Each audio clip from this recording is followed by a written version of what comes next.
On n'a plus de place. Ça discute entre voisins de l'avenue Broustin à Jette à propos de ces plots pliables et dévissables.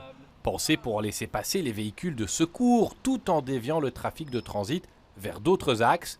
Pour ce commerçant, il fallait effectivement que la commune agisse. La situation était tout le temps conflictuelle avec les voitures et les riverains. Vous avez vu des accidents ?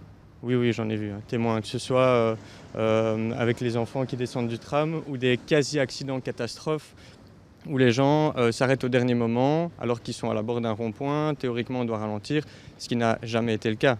Ces aménagements sont réalisés depuis le mois de septembre, mais beaucoup de voitures passent outre. Le sens interdit est forcé dans les deux directions. Cet adversaire des aménagements dit comprendre. L'avenue Broustin est une avenue normale, je dirais, pour une circulation automobile. Il y a deux voies bien séparées, aucun problème.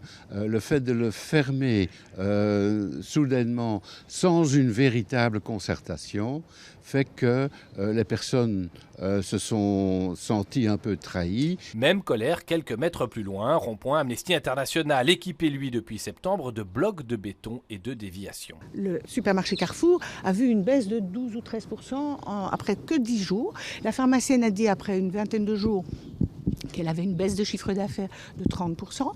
Le garage Lognoul, qui est dans la chaussée de Jette, ne sait plus comment expliquer à ses clients par où ils doivent venir. Donc ils partent ici, là, ils doivent eux-mêmes aller faire le tour avec les voitures. Libérer de l'espace jusque-là dévolu aux voitures, cela plaît à certains ici aussi, notamment cette mère de famille. Un mieux par rapport, à l'espace public, au fait qu'on réinvestisse les rues par les enfants, mais aussi par tous les êtres humains en général. Et je dirais moins de bruit, plus de lenteur.